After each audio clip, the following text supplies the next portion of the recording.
ভারত বাংলাদেশকে গণতান্ত্রিক দেশ হিসেবে দেখতে চায় না বলে মন্তব্য করেছেন জাতীয় নাগরিক কমিটির নেতারা। রাজধানীতে এক সংলাপে বক্তারা বলেন, দেশের স্বার্থ বিকিয়ে আওয়ামী লীগ ভারতকে অবারিত যে সুবিধা দিয়েছে তা এখন মিলবে না। যে দেশ যেমন আচরণ করবে বাংলাদেশের সাথে সে দেশের একই আচরণ করবে বলে সতর্ক করেন কমিটির নেতারা। ইমদাদুল্লাহ বাবুর রিপোর্ট।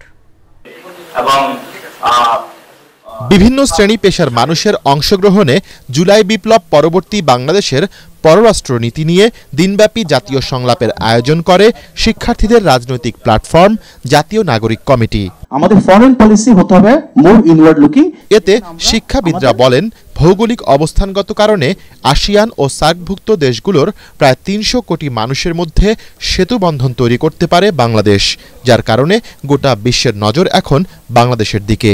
সার্কে প্রায় ২০০ কোটি মানুষ আর আসিয়ানে প্রায় ১০০ কোটি। তাহলে বাংলাদেশ এই জায়গায় থেকে ৩০০ কোটি মানুষের বাজারকে প্রভাবিত করতে পারে এবং করছে। এখন চিন্তা করতে হবে একটু আউট অফ দি বক্স। বে অফ বেঙ্গলের একটা বড় হটস্পট হলো চিটাগং, কক্সবাজার এবং আরাকান। এখানে যেরকম চীনের একটা ইন্টারেস্ট আছে, ভারতের ইন্টারেস্ট আছে, মার্কিন যুক্তরাষ্ট্রের ইন্টারেস্ট আছে। বিগত ৫০ বছরে কিন্তু আমরা আমাদের ইন্টারেস্ট চিন্তা করিনি।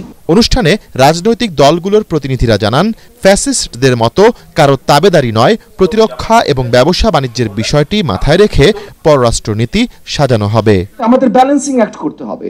আমরা ভারতকেও শত্রু বানাবো না, চায়নাকেও শত্রু বানাবো না, কিন্তু কাউকে আবার আমাদের সভরেন্টিতে হাত দিতে দিব না। আমার রিঅ্যালাইনমেন্টটা সিরিয়াসলি ডিবেটেড হওয়া দরকার, আমার শত্রু এবং স্বার্থ সাপেক্ষে। কারোর সাথে স্বামী স্ত্রী সম্পর্ক চাই না, কারোর সাথে ভাই বোনের সম্পর্ক চাই না। আমরা বাংলাদেশের মানুষের স্বার্থ রক্ষা করে আমরা বাংলাদেশের ইকোনমিক গ্রোথ চাই। সংলাপে নাগরিক কমিটির নেতারা বলেন, ক্ষমতায় গেলে সমান্তরাল কূটনীতির মাধ্যমে সবার সাথে সম্পর্ক রাখবে নতুন বাংলাদেশ। আপনি আমার বর্ডারে হলো সীমান্ত হত্যা করতেছেন, আমি ওটার ন্যায্যতা পাচ্ছি না, বিচার পাচ্ছি না। এই জিনিসগুলো আমাদের নিউ ওয়ার্ল্ড স্টেজের যারা আছে, স্টেক হোল্ডার আছে, তাদের কাছে হলো নিয়ে আসতে হবে।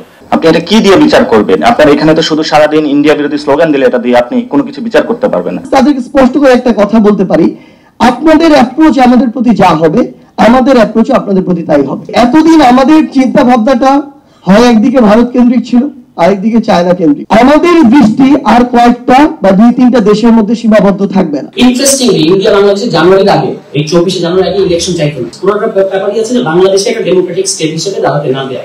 অবশ্যই ইলেকশন হতে হবে, কিন্তু এমন তাড়াহুড়া করে যেন আমরা না করি যে এখানে রিফর্ম গুলো বেচতে যায়, এবং সেটা বেচতে গেলে আসলে বেনিফিশিয়ারি হবে দিল্লি। এ সময় বাংলাদেশের লক্ষ্য ও উদ্দেশ্যগুলো বিশ্ববাসীর কাছে তুলে ধরতে অন্তর্বর্তী সরকারকে তাগিদ দেন আলোচকরা। ইমদাদুল্লাহ বাবু, ATN বাংলা, ঢাকা।